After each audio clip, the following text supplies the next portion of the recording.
Good evening, everyone, and welcome to Upon Further Review. I'm Eric Dudkevich, Doot, alongside my co-host Shannon Griffin, the coach. Shannon, another week, here we are again.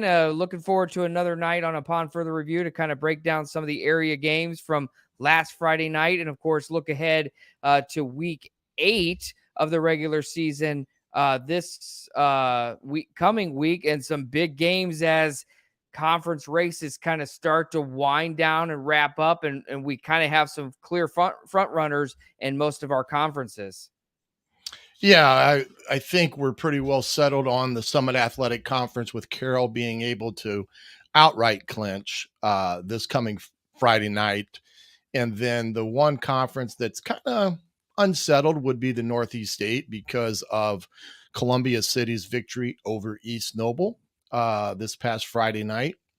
And they've got a chance to go into that last week for a chance at a conference championship. So while some things are settled, and some things are not, we're kind of starting to draw to I think a week this coming Sunday is the actual sectional draw. If you can, imagine that we're already at the end of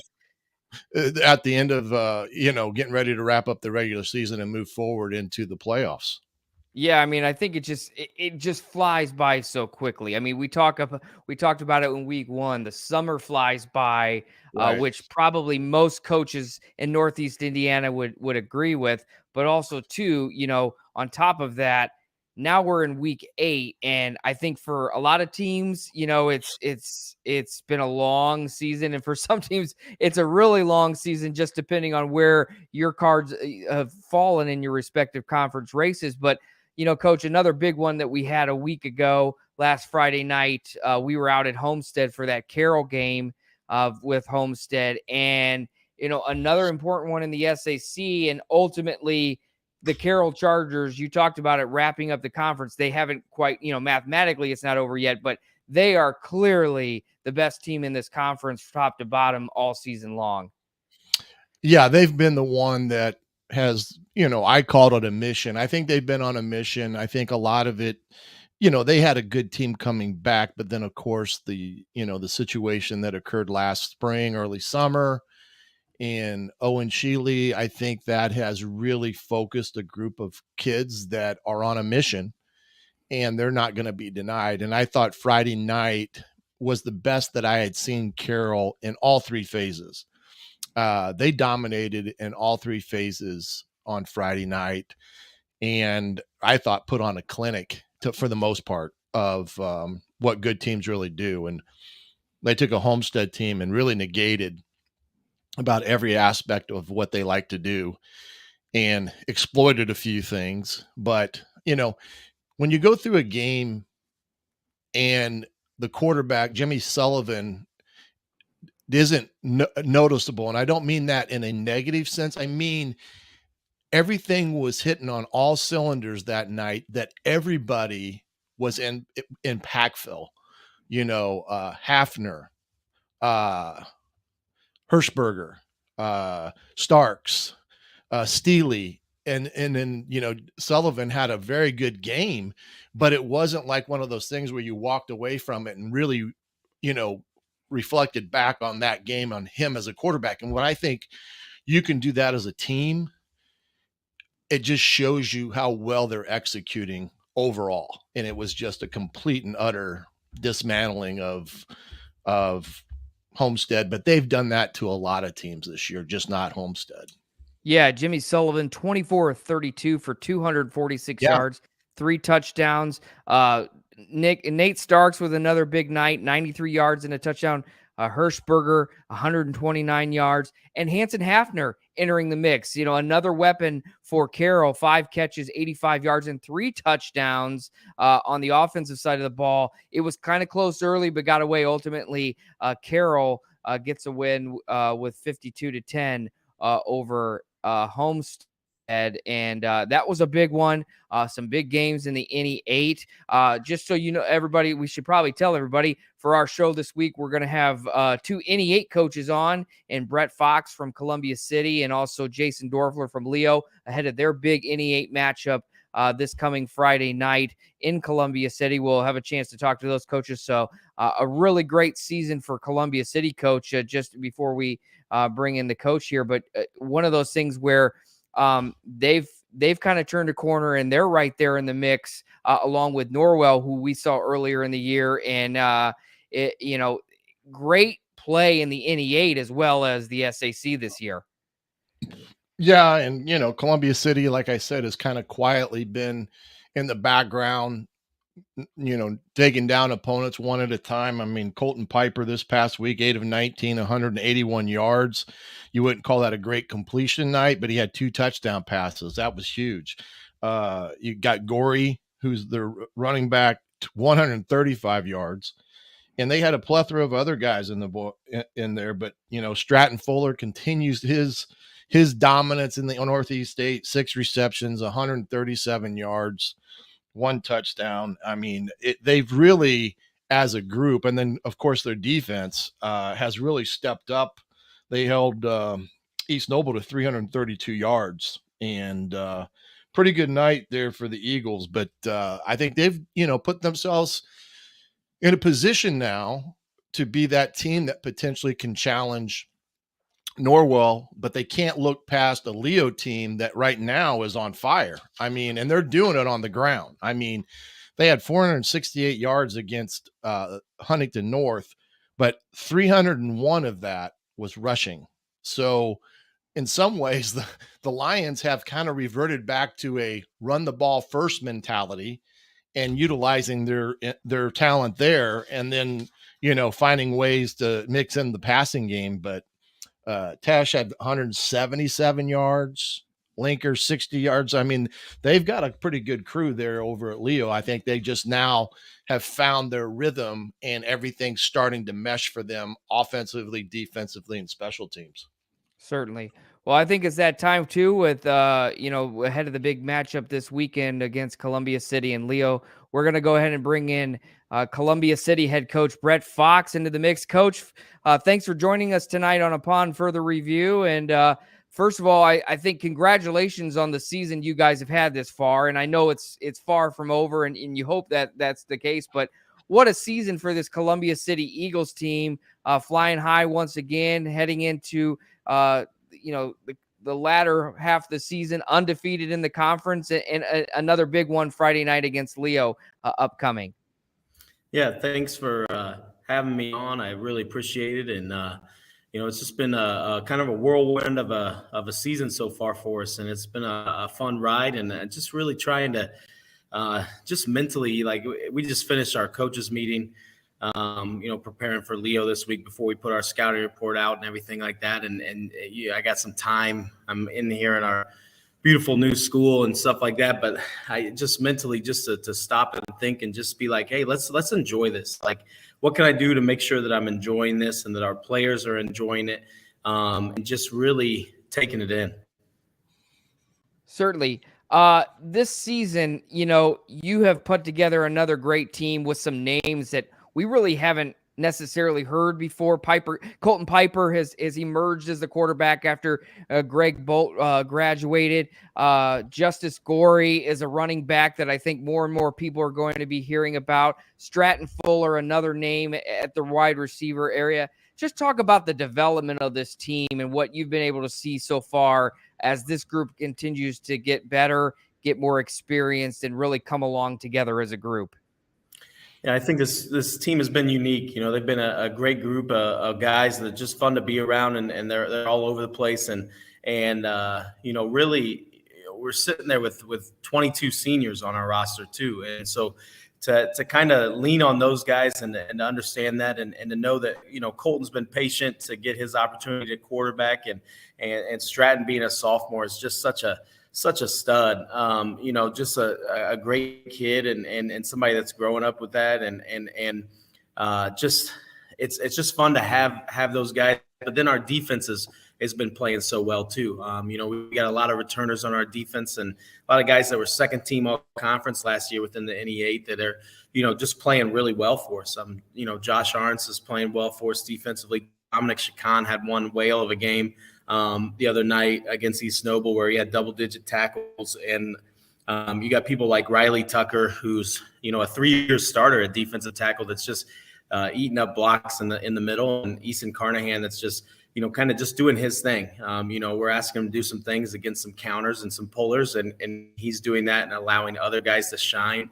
And part of our success is those guys are okay seeing other people be successful. And so we have to continue that. We have to continue to be thinking team first and kind of put that in perspective and realize that when they start to take certain things away, other things are gonna pop open. And I think that's what you're seeing rushing wise with Justice right now is like, they're concentrating on Ethan Sievers and James Getz for us, and it's allowing us to do some other things with Justice, and Justice has been patient with it, and we just appreciating with what those guys are doing and the patience that they are showing. Hey, Coach, this past week with East Noble, now 247 yards rushing. I talked about the 181 yards passing, and pretty dominant performance. Your third down conversion rate, which I look at quite a bit to determine maybe how successful an offense is or is not during the year, but you were 53% on third downs. That's a pretty high conversion rate, which tells me you were in third and short to medium most of the night up there in Kendallville. Yeah, third down is huge. It's one of the first things I check too whenever I get the stats. And honestly, it was a little bit lower than what it had been a couple weeks before. I think that 1 week against Huntington North, we were 14 of 17 on third downs. And so our line's allowing us to be in situations where we can be, third and short there. And then, it keeps defenses guessing. Like, okay, like if we're going to be in third and short, you're going to go man-to-man against Stratton Fuller. Okay, like I kind of like that.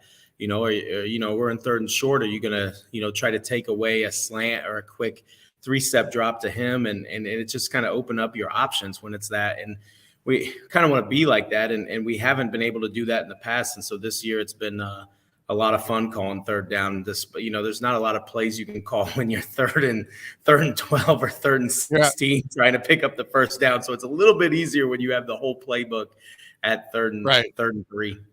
Yeah, I mean, that's the whole thing. I mean, that's why teams are successful when they're in the position to have third and medium to short, because of the options that you do have versus what you don't have on third and long. I mean, you might as well go up in the stands and ask what do they want to do, because on third and 12, you're shooting, blindfolded, so to speak. But that's one thing that I've noticed about your group this year is then, the consistency there on third downs. Now you're coming up this week against a Leo team that seems to be finding their stride, so to speak. So talk a little bit about Leo and what have you seen thus far from them that I guess gives you concern heading into this Friday night.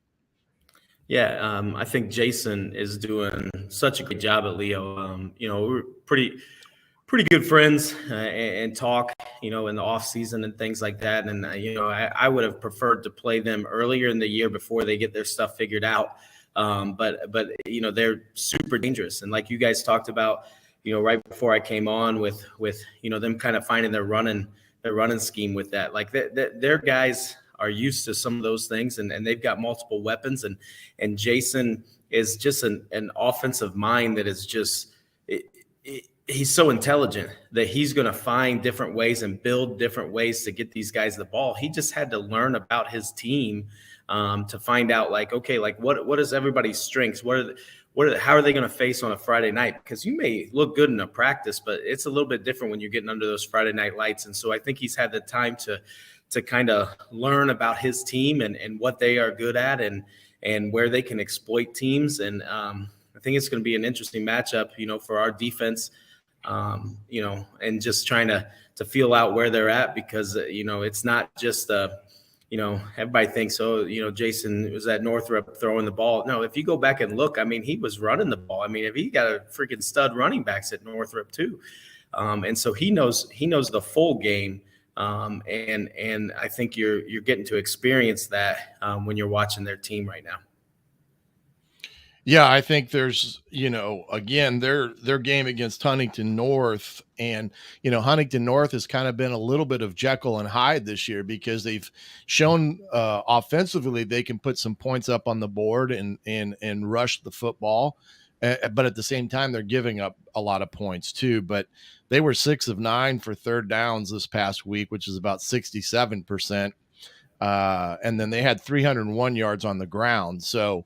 And I think the previous week, if I'm not mistaken, they had maybe 200 plus yards on the ground rushing. So, yeah, I mean, what do you think in your mind right now, looking at them, is there things that you think you got to take away and force them to become one dimensional? What is your thoughts there?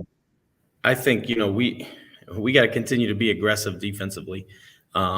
I think if you go to take one thing away, they got weapons at other places. I think that their running game is getting going so much because everyone's like, hey, they're throwing the ball and they're hitting some deep shots. I mean, when you're looking at it, Zeisloff and Schott are getting some big long touchdowns, and they can break anytime they touch the ball, they can break it. And so you have to respect that.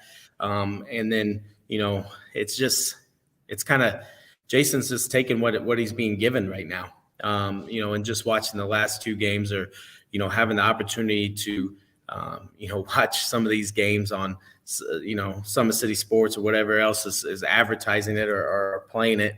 You get to see some of these other games, but I mean, they're just playing with a different aggression that they weren't at the beginning of the year. And I think if you load up on one thing and you say, hey, we're going to take this away, they're able to attack you in so many different ways that it makes it hard to prepare defensively for them. Yeah, here, I got one more question for you, and then I'll turn it back over to our resident MC, Mr. Dukevich. But I want to go back to the New Haven game because I thought I saw something in that game that was – I want to make sure that I'm phrasing it right, because I haven't ever really seen a team onside kick 3 times and recover it 3 times. Now, is that folklore or is that a true story? And if it's true, what was your thoughts there? Well, it's a true story. It's a true story. I will say this. We got extremely worried when we saw them warming up, and their typical guy who was in the middle that we thought we could take advantage of with an onside kick was not dressed. And so you immediately become nervous because you're like, oh, they're going to have somebody else there. But maybe it worked out a little bit better for us. So we definitely planned the first one that we did. The second one was more of, hey, let's just go for it, because you don't want to kick to Mylan Graham. I mean, he can house it at any moment. I mean, that's the whole game plan behind it is like, okay, like you're going to kick it to him. He's going to return 60% of those for a touchdown. So, if anything, like let's onside kick it and take a shot with our defense on the field and not giving him such open field. And so we said, hey, we got the first one. We feel confident with what we're doing offensively. Let's get the second one. And then the third one wasn't even supposed to be an onside kick. So it was supposed to pop over the top row. And so we didn't use our regular kicker either. So like we used a different kicker and basically, we said to our kicker that week, we're like, hey, like you're really good at getting a height and getting a deep and doing those kind of things. And, this other kid is really good at just kind of popping it over the top. So we want to kind of use him. And we might have gone for a fourth one if we didn't have a penalty going in on a touchdown. And then we kicked the ball off from the 50-yard line. We're like, oh, we can put this in the end zone. And then we kick it, and Mylan caught it on the 1-yard line. And I was literally peeing my pants like, oh, crap. Like he's freaking housing this. And somehow our guys got down there. I think they tackled him on like the 8-yard line, which was awesome. Because, like I said, our regular kicker gets great height on it. So kudos to him. Well, if you want to put the fear of God in an opposing coach, start onside kicking at times when you don't expect it. And the next thing you know, they're probably practicing that every kick session that they can possibly think of, knowing that that's a possibility. Right. I mean, and now it's on film, and so now it's like, oh, like you have to. It's just like Bob Prescott does the swinging gate for the PAT, and every single year I'm like this. I like text Bob. I'm like, Bob, like this is 15 minutes of my freaking practice time. I know you're doing this on purpose, but I am super mad at you right now. That's great. And Coach, you mentioned just real quickly, Mylan Graham. I know there's Brody Boylan at Norwell. A lot of great individual talent in the NE8 at the different schools. You certainly have gotten a lot of kids that have gone on to St. Francis and other schools. You're 9 years now at Columbia City. How have you seen this overall conference just get so much better over time to see where on Friday nights guys are getting some good recognition individually that are big parts of their teams on Friday nights? It's huge, man. It's huge. I go back even before my 9 years here at Columbia City when I was assistant at Taylor University. And coming and seeing some of these NHC games, then with Homestead and Carroll playing in it, and just being like, man, there's a lot of talent up here. Like I remember sitting at a camp watching Jared Murphy, and I'm like, man, like this kid is freaking. We were at Ball State, and we're like, this kid he's freaking good, but like nobody's really talking about him. And then he goes out and they line him up for 40s, and he beats every single person there And then all of a sudden it's like, oh, this kid he's good, so let's offer him a scholarship, kind of thing. And then everybody started doing that.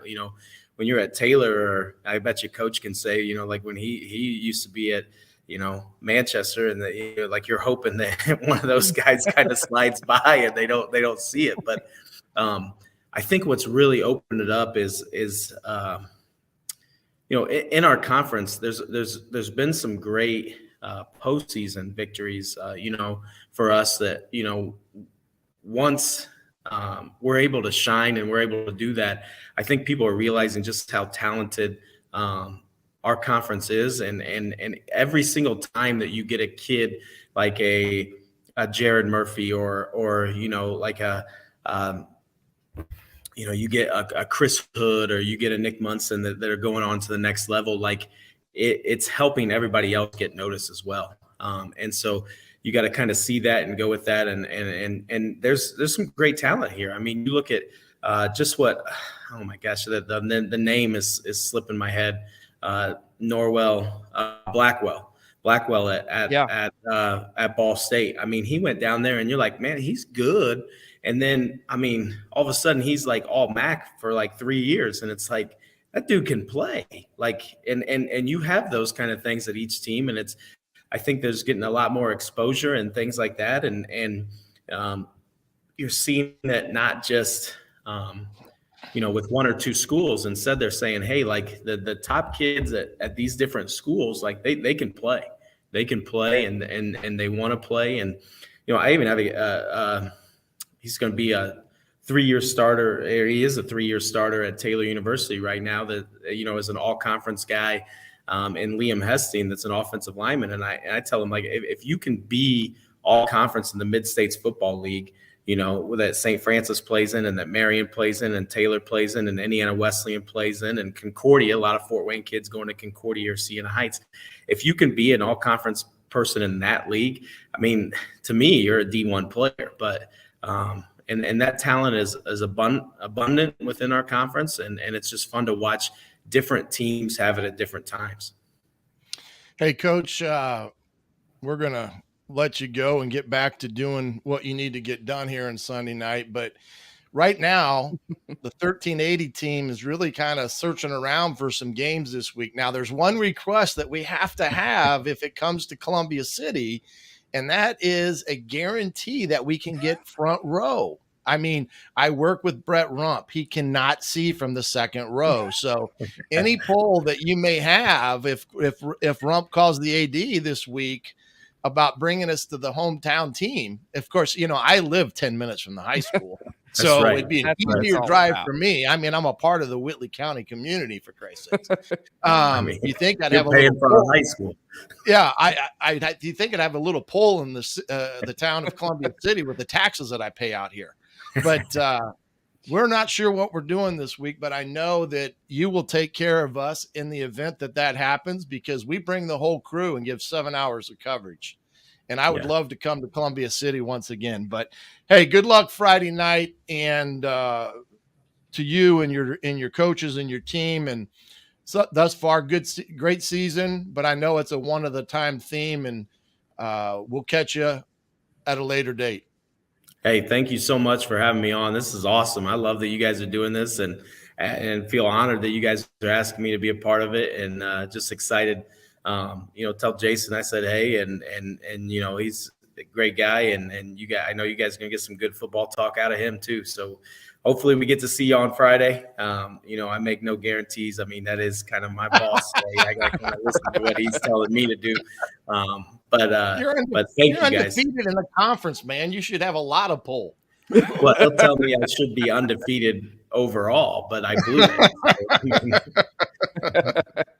All right, Coach. Good luck to you, my man. We'll see you. Thank you. Appreciate it. That was Brett Fox, head football coach at Columbia City. And he's going to take on the Leo Lions Friday night. And we've got Mr. Jason Doerffler joining us now. Coach Doerffler, good evening. Now, before you start talking here, I'm going to tell a little story on this, because every time I see you, I really start feeling my age, because he was a little runt running around our stadium when I was the quarterback at Northrop for his dad back in 1985 and 86. So every time I see him, it's like, oh my God, how time has flied. But great win on Friday night. It seems like you guys are now kind of in a little bit of a role, it would appear, and doing some things on the ground. Yeah, we have played well, in recent weeks, and the biggest thing is really just trying to establish an identity, and that identity is, being physical and tough. Sorry about that. On the automatic. You got the auto lights. It's a long night out at Leo. Sorry about that. But really it started. We challenged our kids after the Norwell defeat in week 3, and really just trying to get back to what has established Leo football into what it is. And, that's physicality and toughness and all that stuff. And they've responded very, very well. And people ask me a lot, what changed?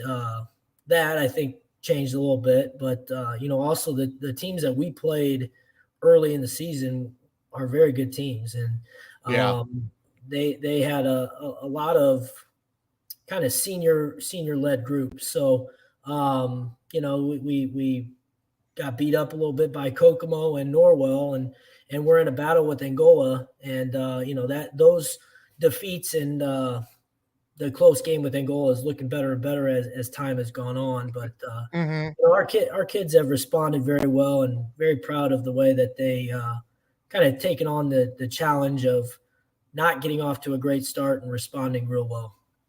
Well, I mean, I think you've made the comment about the toughness that Leo has established as more of a tradition now, I think, going back to Coach Sauter and, some of their teams. But I think a lot of people understand when you have a change in philosophy, it just doesn't happen overnight, because until you get under the bullets of Friday night, you really don't know on a lot of sides what you really have.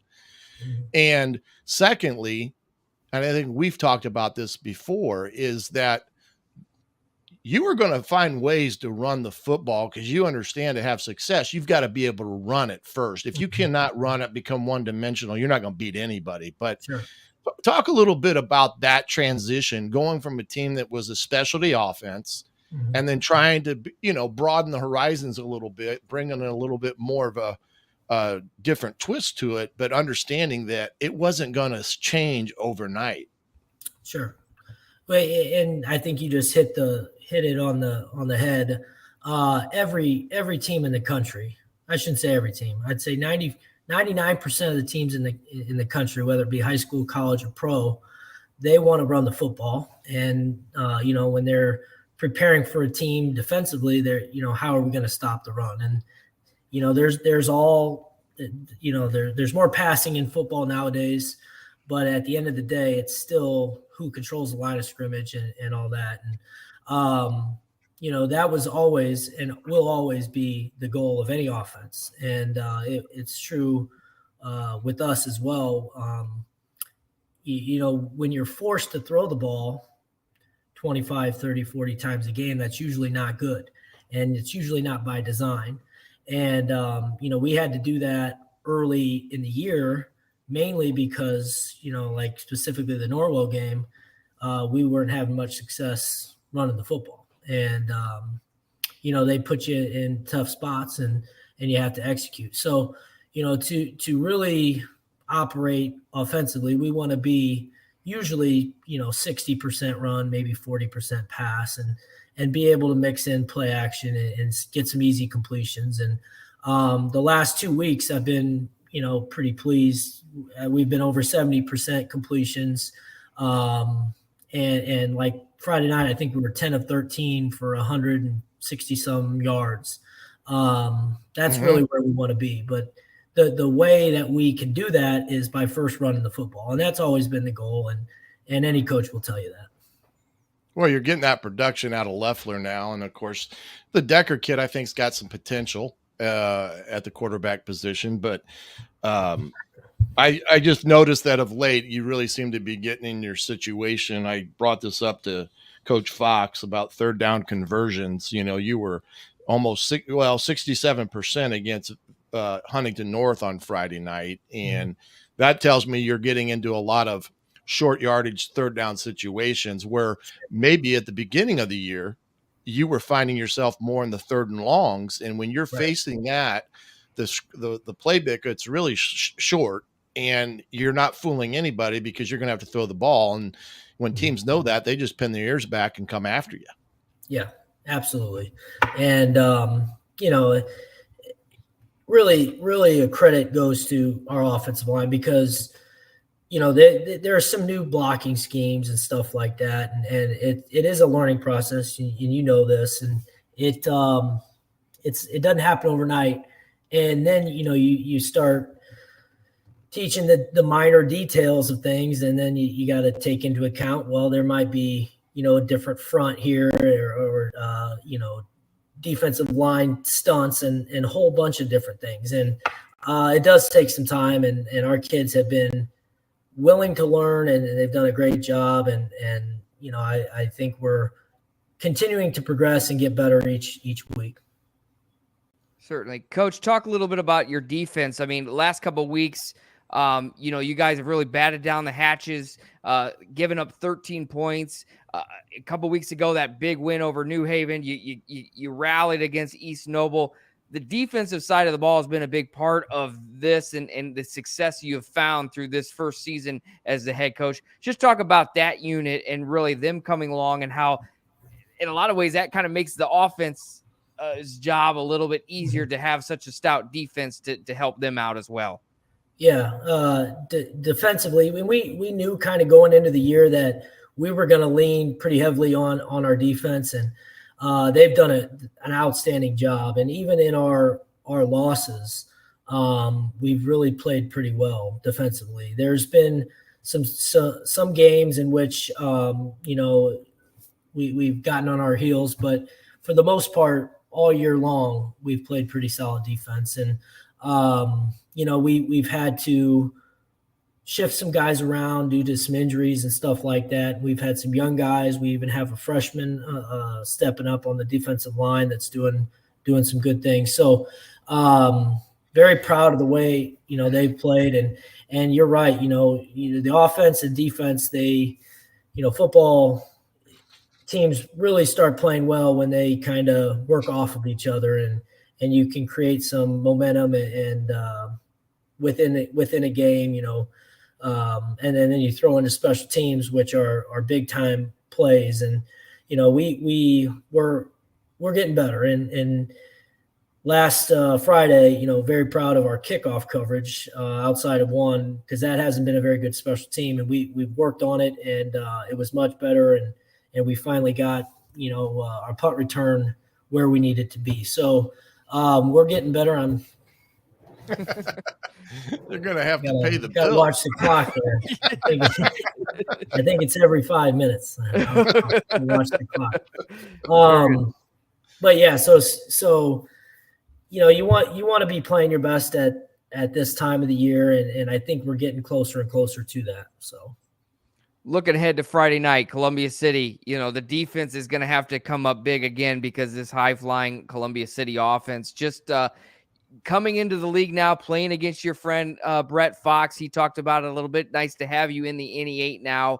The different, the challenge that Columbia City poses, especially as they continue to improve in their defense as well. Just talk about Friday night and really the opportunity to play in a big time game as two teams that are towards the top of the NE8 standings.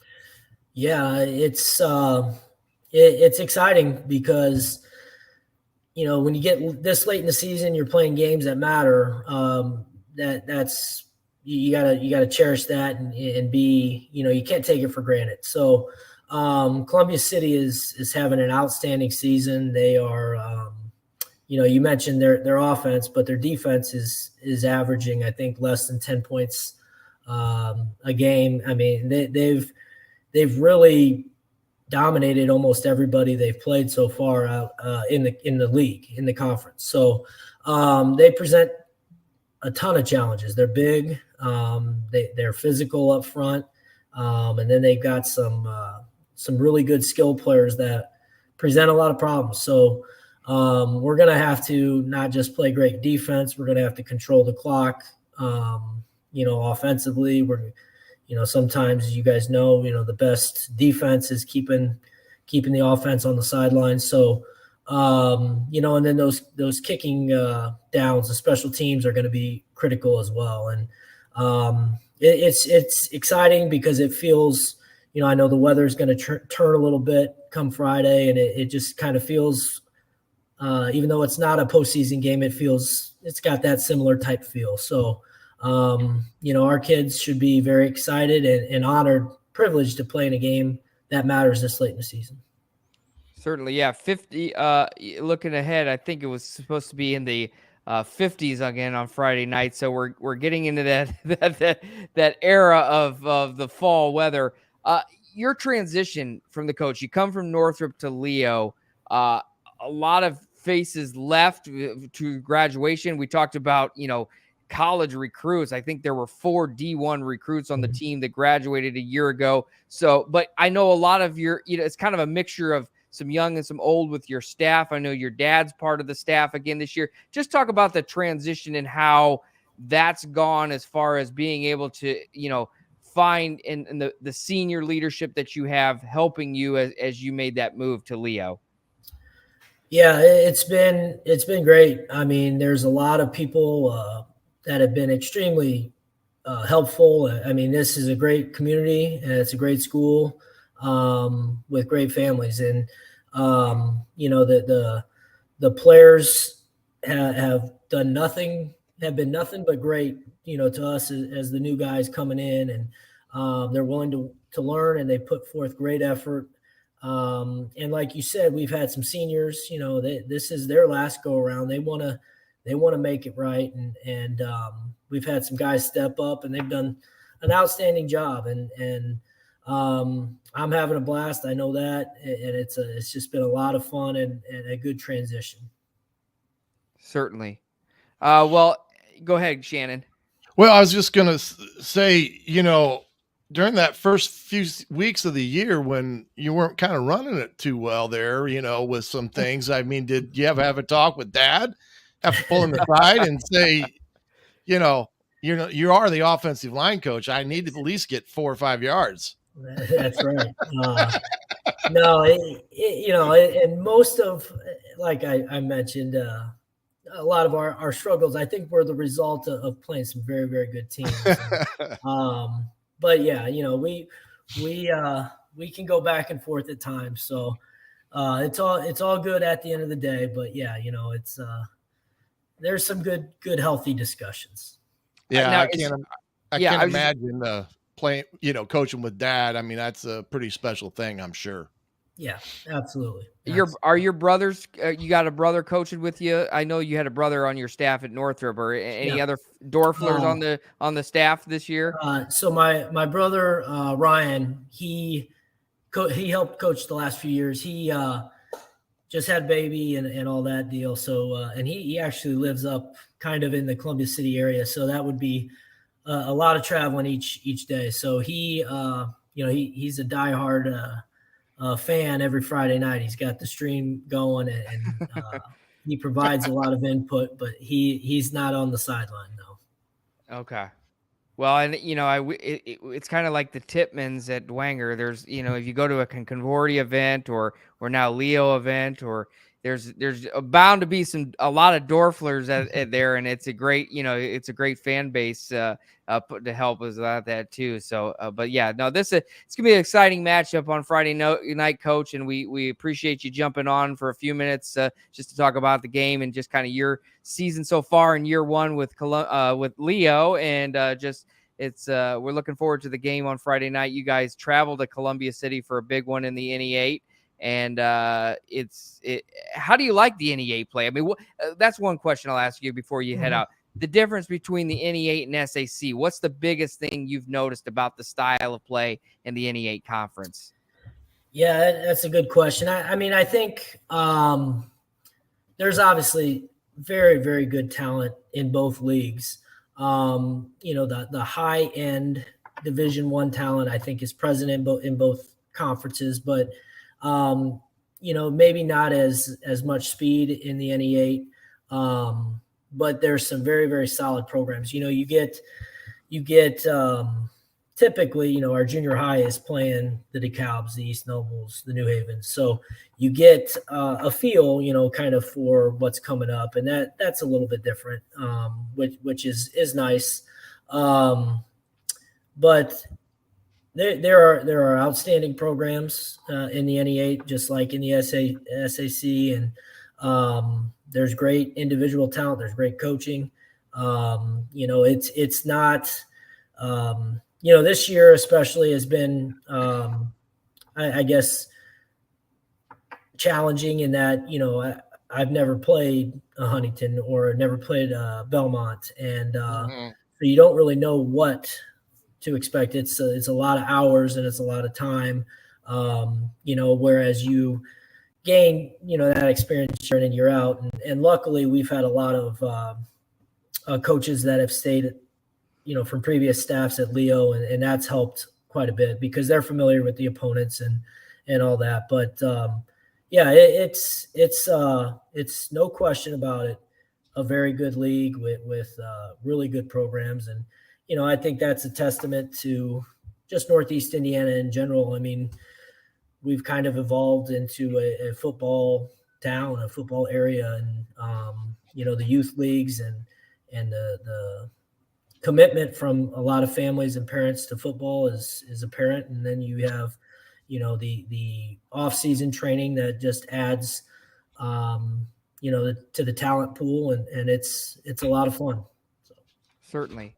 Well, Coach, we thank you so much for jumping on upon further review for a little bit. We've gone beyond the X's and O's with Jason Doerffler, and good luck Friday night against Columbia City and a big one in the NE8. And we'll let you go so you could turn out the lights. Absolutely. Thank you guys. Thank you guys for having me on, and appreciate all you do. All right. Thanks Jason, so much. Thanks.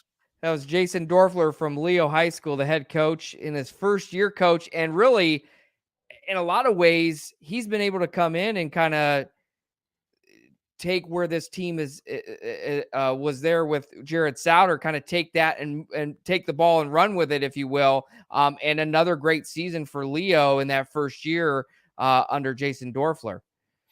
Well, yeah. And I think he, a couple comments he made were right on with, the slow start that everyone was kind of concerned with at the beginning had to do with who they played rather than what they were doing. I mean, Angola is a good team. Of course, we know what Norwell is. And then Kokomo, they came up, and that one kind of got away from them because they had the lead late in that game. And so they, out of those 2 or 3 games, I mean, those were close losses except for Norwell. But I think overall, I think he's done a pretty good job to come into a situation like he did. It's never easy following a guy like Coach Souter, who has had success, and you're going to come in and do things a little differently. So I think he's got a lot of good years in front of him because he'll get in there and get involved with the community and the youth program. And he talked about the middle school program and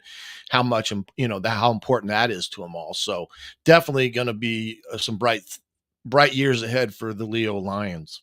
Yeah, and Brett Fox, we had him. Can't forget Columbia City and the other side of that coin. I mean, another great year for them. And we always kind of talk about that first kind of start of the season where they come out to a fast start, and can they maintain that? And this year, by all accounts, reasonably saying, they've been able to do that, and now they're in a spot where they can, they kind of have some destiny that they can control. With, they play Leo, then they go to Norwell in a couple weeks for a big one at the end of the regular season. So a lot of football to be played between those teams to really hammer out this NE8, and that's what makes it exciting down the stretch in the regular season when the conference is still up for grabs in this case.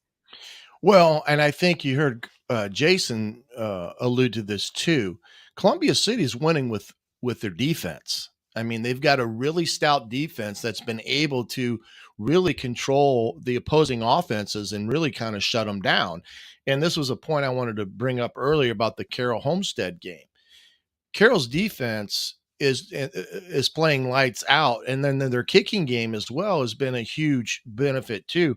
I think Homestead for the most of the night was starting drives from their 20-yard line, with the exception of maybe one.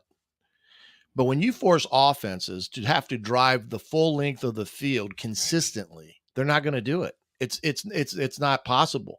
You're talking about 80 yards. I mean, you have to be nearly perfect on every play or hit a big one like what they eventually did on the second drive, I believe Homestead did when they hit Auxerre for the 80-yard touchdown pass. So when you have defenses that are playing lights out, you can throw Norwell in that. You can throw Columbia City into that equation and the SAC. You can talk about the Snyders. You can talk about the Chargers.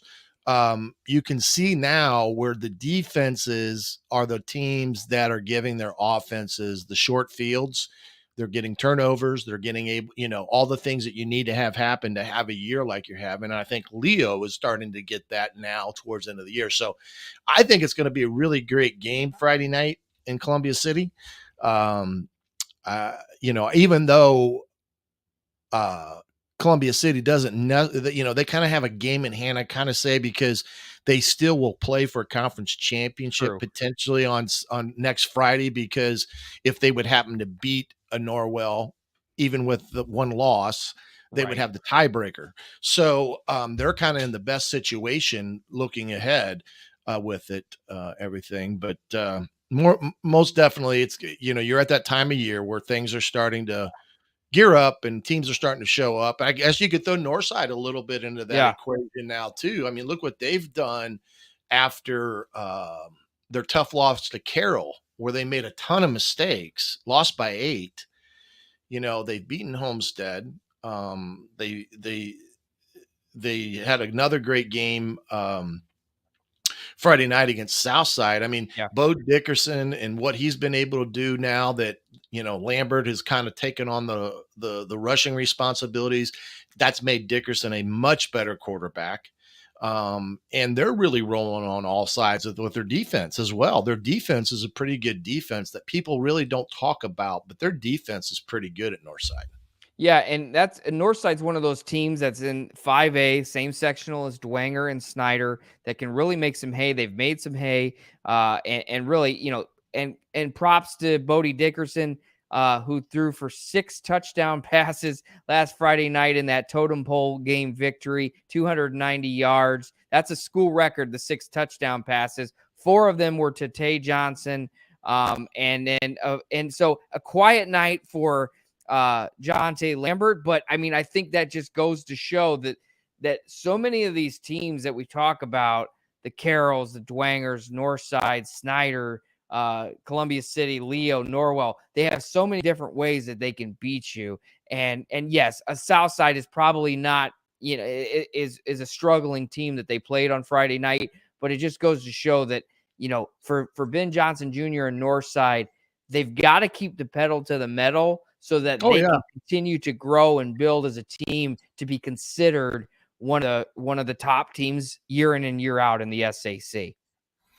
No question. And,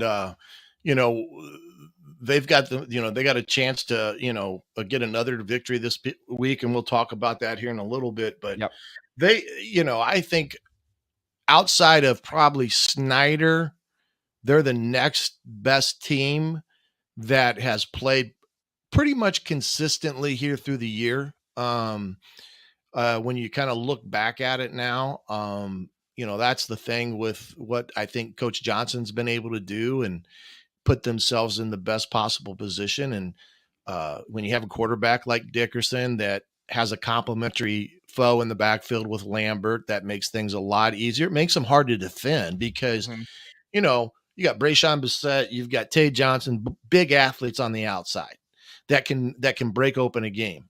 And so you can't just all of a sudden say, we're going to put 8 guys in the box and we're going to go man on the outside. That's a tough sell. And then you get teams, okay, we've got to take care of the outside and play more of a vanilla shell coverage. Well, that vulnerability opens up for the offensive run game.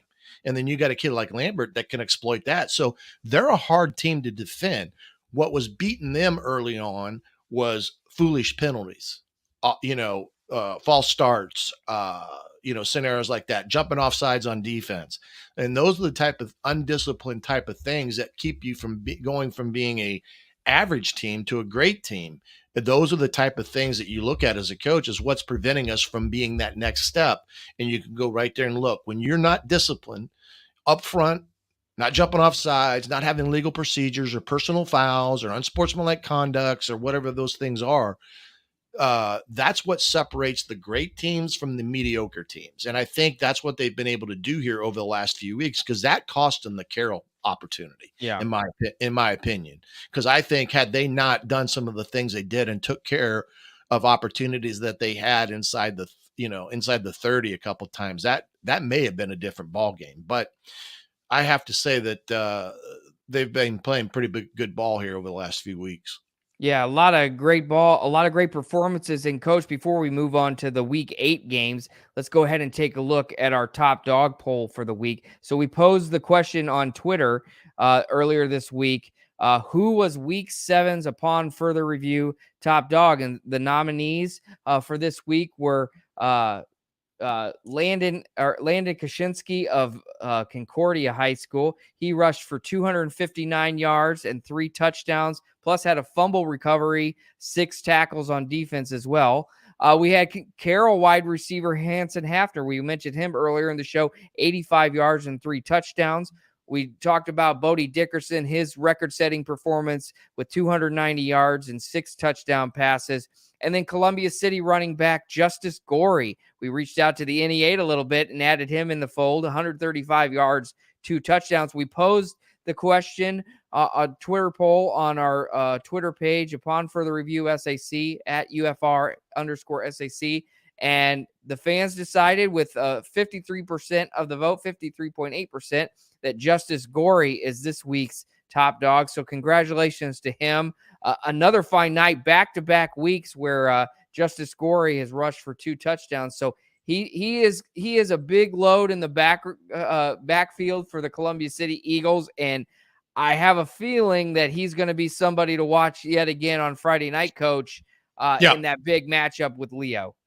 No question. There's another thing, I think Coach Fox alluded to it a little bit, is when they have the situations where they get third and medium and stuff, they really force teams to play them kind of vanilla, because you got Stratton Fuller out there. That's a good one-on-one matchup for them if they get it. And then Gorey, of course, being able to run the football. So hats off to him. He's had a couple great weeks. I mean, there's been a lot of kids that have had some great games throughout the season. I mean, Hirschberger and Hafner both had tremendous games Friday night, as did Nick Starks, as did, Jimmy Sullivan. But yeah, I mean, and it's hard. I have to say, a lot of people chime in, which I love the fact that they add names to the bottom, and they're 'Fine' It's very hard though when you only have 4 slots and you have 9, 10 guys that had, for a lot of these kids, career nights. I mean, Adams Central played a lot of backups on Friday night because they were playing, those kids, they may see the field 2 or 3 years down the line, but for them to go in and score 3 touchdowns as a freshman against Southern Wells, I mean, it doesn't get any bigger than that. So hats off to a lot of the players out there. Unfortunately, we're limited in space and characters in a tweet that we can do that, but we certainly acknowledge that there's a lot of great performances out there. You could have nominated the entire Carroll defense, because I mean, every week. But we let's look at this coming week, because in the SAC right now, I mean, congrats to Concordia. They had a big win against Wayne on Friday night, and I don't think many people expected that. But they get the next test to go over to Carroll High School and take on the Chargers, and I think that's another one of those games that Carroll should pretty much be in the driver's seat with it. Homestead has a chance now to hopefully right the ship for them. I mean, I don't remember the last time they lost. They've lost 4 in a row? 4 in a row. Last time I looked it up, I had it in my notes from the pregame show on Friday night. It's been 2013 was the last time that Homestead lost 4 in a row. So I'd have to go back and look to see when I mean, 5 in a row is a lot, but anyway, so so they lost 3 in a row in 2018 and then lost 4 in a row in 2013. So this is a uncharacteristic year for Homestead, but I mean, I think it's just the way it is sometimes with the schedule and the games that they play and just the competition that they play. There's a lot of good teams in the SAC. Well, right. And, they're on uncharted territories for this squad. They've never faced this type of adversity before. So it will be interesting to see how they respond against a Wayne team that they, should be better in. But, you got Northside at Northrop, another chance for the Legends to finish out strong against the Bruins and Lures at Southside. But, the game of the night probably is going to be that Snyder Bishop Dwenger game. Yep. I think this is an interesting matchup. I think Snyder right now, outside of Carroll, is probably the next best team that's playing and kind of got things rolling on both sides of the ball and special teams and such. So I think that game is going to be an interesting ball game at Bishop Dwenger. Another week for that young quarterback for the Dwenger Saints to, get a week better. And it'll be a formidable foe for the Snyder defense against the Bishop Dwenger offense. Yeah, and keep in mind now too, like just looking back last year, the Dwenger and Snyder played each other twice. Once in the regular season where Snyder won that one 33-22, but then the Saints came back at the sectionals and beat the Panthers 42-20. So there's always a lot riding on this game. This probably is, people say Northrop and Snyder, they play on rivalry week, but I always found that the Dwenger Snyder game tends to be the rivalry for Snyder, just at least of my generation. And so it's a lot of fun. It's always a great crowd. The beautiful new facilities out at Shields Field, at Bishop Dwenger and where it is. It's always hard to find parking out there because it's such a landlocked situation with Dwenger there and Northwood Middle School, and there's a little bit of a shopping center and things like that. So it's always fun because it's a big crowd,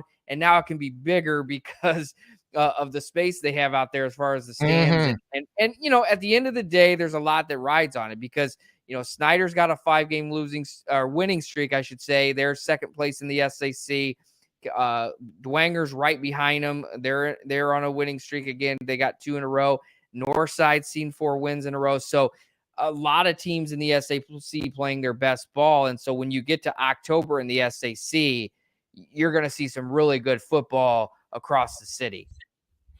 No question. You're going to get some good games. And, you know, I think this one's going to be another good one. And we'll have a chance to recap all this as we get together next week and have a chance to maybe peek in on some of the sectional draw too. So we've got that coming up in a week, but I think we've done enough for the evening, Mr. Dukevich. Yeah, we had a great show. I think we've talked ourselves out, and we'll look forward to getting back again next week at the same time, 7:00. And then, of course, you can hear this immediately after that at 8:00 on 1380 The Fan, 100.9 FM.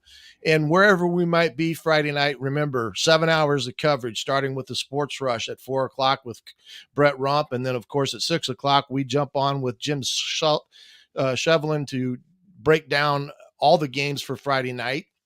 And then at 7:00, we all have the kickoff of our game of the week. It's a to be determined. And Coach, myself and Rumpy will be calling that game wherever we might be. But yeah, I think we're ready to rock and roll this week, and looking forward to that sectional draw to get a peek down the line here of what may be in store for us the latter part of October. But pleasure seeing you, my friend. We'll catch you Friday. I'll catch you Friday night. Yeah. Thanks to Jason Doerffler, Brett Fox for joining us tonight. See everybody again next week on Upon Further Review and at the games on Friday night.